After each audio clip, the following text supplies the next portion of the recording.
లోకస్తులు మాట్లాడే మాటల్లో స్టేటస్లు పోస్టింగ్లు పెడుతుంది భక్తురాలు.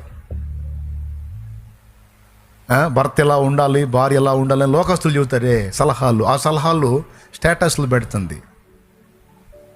భక్తి పోయింది, ఆత్మీయత పోయింది. ఇలాంటి వాళ్ళు సేవ చేస్తారా? ఇలాంటి వాళ్ళ వల్ల దేవుని సేవ జరిగిద్దా?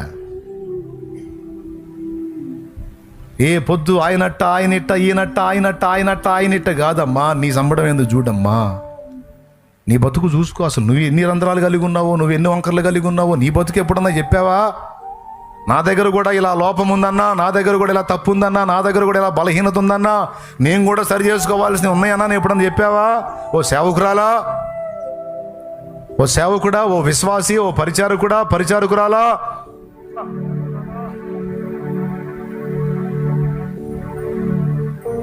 నిన్ను నువ్వు సమర్థించుకుంటే ఎదుటి వాళ్ళని నిందపాలు చేస్తావు. అది యథార్థత కాదు, యథార్థత కాదు అది.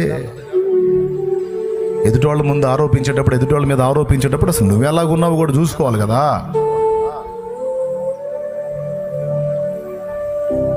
దైవజనుడు అందించే మాటలు తిరస్కరిస్తే ఎవరినెవరు నాశనం చేసుకుంటారు? నిన్ను నువ్వే పాడు చేసుకుంటావు, నీకు చేసుకుంటావు, శాపానికి అప్పగించబడతావు, శపించబడతావు, నాశనమై పడుగులేస్తావు, బాగుపడవు. గద్దింపు విని తిరుగో.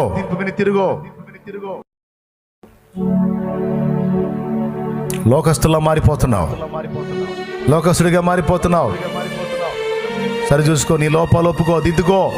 ఎదుటి వాళ్ళ మీద నేరారోపణ చేయటం కాదు, ముందు నీ బ్రతికేంటో నువ్వు దేవుని ముందు ఒప్పుకో. ప్రార్థన చేయి. అవును తండ్రి, యథార్థ హృదయం నీకు ఇష్టమైనది.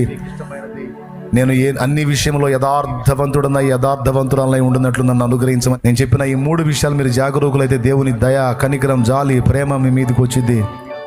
తద్వారా మీరు ఆశీర్వదించబడతారు, విశ్వాస విషయమై వీరులవుతారు, జయ జీవితం పొందుతారు, ఫలిస్తారు, వర్ధిల్లుతారు, దీవెనకు ఆశీర్వాదానికి వారసులవుతారు, ఆశీర్వాద కారణమవుతారు. నేను చెప్పినవి సరి చేసుకుంటే, నేను చేసినవి సరిదిద్దుకుంటే,